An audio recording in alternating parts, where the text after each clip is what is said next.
Vous cherchez une caméra d'action qui tient dans la poche, qui fait la taille d'un pouce et qui, malgré sa taille, est parfaite pour les réseaux sociaux? Aujourd'hui, on jette un œil à l'Insta360 Go 3 et croyez-moi, elle va vous surprendre. Avant de commencer, n'oublie pas de t'abonner à la chaîne, tu sais comment ça fonctionne et tu sais à quel point ça peut être motivant pour continuer de vous proposer, de découvrir des nouveaux produits que j'apprécie ou que j'apprécie pas forcément. D'ailleurs, je vous prépare une petite surprise pour la fin de la vidéo. La marque Insta360 devient vraiment une marque solide ces dernières années. Elle commence réellement à faire concurrence à des marques comme GoPro ou DJI pour les caméras d'action. Et surtout avec ses caméras 360 comme la X3. J'avais d'ailleurs fait une vidéo l'année passée, je vous mets là-haut si vous ne l'avez pas encore vue. Ça vaut la peine et c'est assez impressionnant la qualité des images qu'on peut sortir avec une petite caméra comme ça. Bon alors, la caméra, elle est vraiment super petite. Elle pèse que 35 grammes et elle fait à peine la taille de mon pouce. Je vous laisse regarder, hein. C'est assez impressionnant. Mais malgré sa taille, elle est quand même surprenante. Elle filme en 2,7K.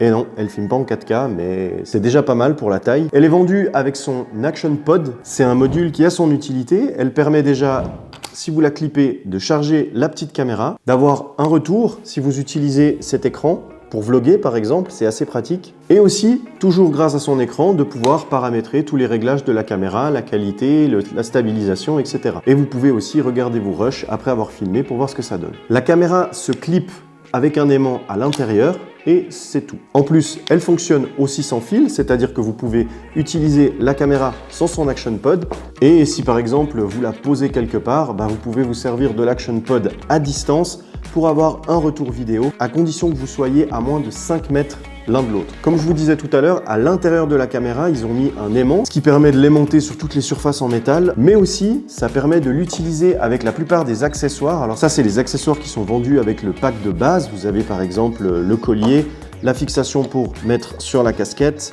la fixation que j'appelle fixation GoPro parce que ça permet d'utiliser toutes les fixations GoPro et cette espèce de petite ventouse qui est en fait un autocollant, mais ça je vous expliquerai un petit peu plus tard. Alors cette petite caméra, qu'est-ce qu'elle a dans le ventre? Eh bien comme je vous ai dit tout à l'heure, elle filme en 2,7K, 30 images par seconde ou en Full HD 1080p en 50 images par seconde. Elle a une stabilisation qui fonctionne extrêmement bien parce que par exemple si vous l'utilisez avec le collier, donc c'est un petit collier que vous allez mettre autour du cou et ensuite vous allez clipper la caméra comme ça, et même avec le collier, si vous courez avec, la qualité de la stabilisation est assez bluffante. Surtout toujours quand on voit la taille de la caméra. Elle a un blocage d'horizon, donc même si vous faites un 360, l'horizon sera toujours à plat. Et ce qui est pas mal, pour les réseaux sociaux, et c'est ça que je trouve le plus impressionnant, c'est qu'il y a un mode qui va faire que vous utilisez la totalité du capteur.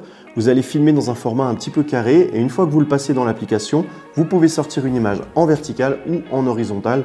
Et ça, pour les Reels ou les Shorts, c'est pas mal. Je pense que cette caméra, c'est un petit peu votre nouvelle meilleure amie que vous allez emporter partout pour ne rater aucune image. Elle est ultra polyvalente et la seule limite, c'est votre imagination. Et ça, c'est aussi l'occasion de sortir de votre zone de confort pour imaginer des plans inédits qu'on n'a encore jamais vus nulle part. Bon, elle a plein de qualités, ça c'est clair, mais elle a aussi ses défauts, il faut quand même en parler. C'est pas des énormes défauts, mais ça peut être embêtant suivant votre utilisation. Par exemple, si on parle de la qualité, pour être honnête, la qualité est bonne, surtout quand on voit la taille du capteur. Mais elle est comparable à un téléphone, même à un ancien téléphone, quand on voit la qualité de ce qu'on peut sortir maintenant avec les différentes marques de téléphone. Je dirais que sa grande force, c'est pas la qualité d'image, mais c'est sa polyvalence et sa petite taille. Si vous cherchez une caméra d'action pour filmer par exemple vos descentes à ski, vos sauts en parapente, etc., je pense que vous serez vite limité avec ce modèle.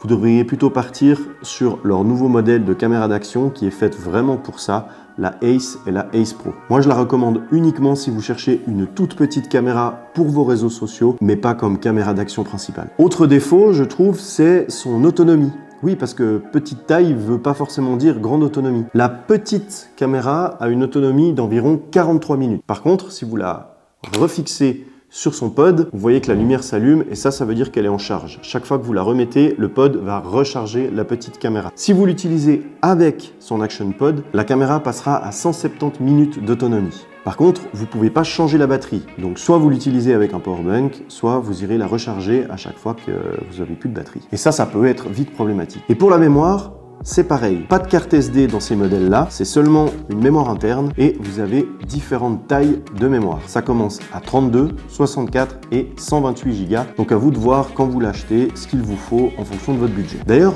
parlons prix. Je vais parler en euros car c'est les prix affichés sur leur site internet. Pour son kit standard qui contient la caméra avec son Action Pod, le collier, le support pivotant et un easy clip. En 32 Go, vous pouvez la trouver à 429 €. 64 Go, elle passe à 449 € et pour le 128 Go, il vous faudra dépenser 479 €, 479 € pour les Français. Si jamais elle vous intéresse, sachez que je vous mets un lien affilié dans la description et sachez que je ne suis pas payé par la marque pour faire cette vidéo, donc je peux vraiment dire ce que je veux. En tout cas, moi je trouve que ce n'est pas une mauvaise caméra, mais par contre, je trouve quand on voit le prix qu'elle coûte et le prix des nouvelles caméras qui viennent de sortir, la Ace et la Ace Pro qui peuvent filmer jusqu'en 8K, ben c'est quand même un budget pour ce que ça sort. Moi personnellement, je ne pense pas que j'aurais dépensé cette somme pour cette caméra parce que j'en ai pas l'utilité.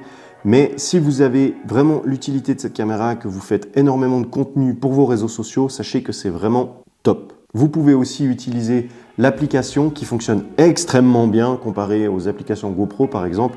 Et vous pouvez faire tout un tas de réglages et de montage directement dessus pour ensuite télécharger la vidéo sur votre téléphone et la poster. Ça va très très vite et c'est vraiment très bien pensé. Voilà, moi je suis pas là pour vous montrer tout ce que vous pouvez faire avec, tous les modes, etc.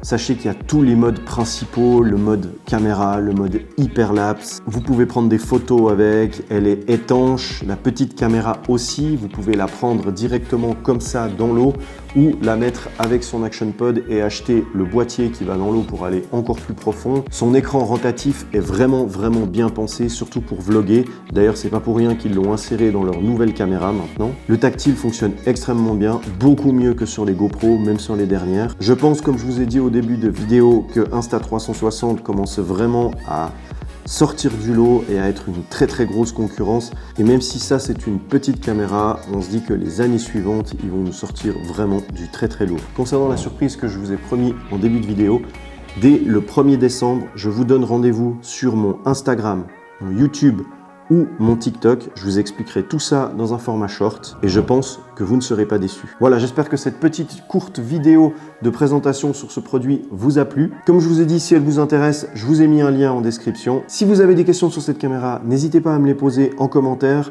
Je réponds à tous les commentaires, en général assez rapidement. Et on se retrouve bientôt pour un prochain produit. Ciao!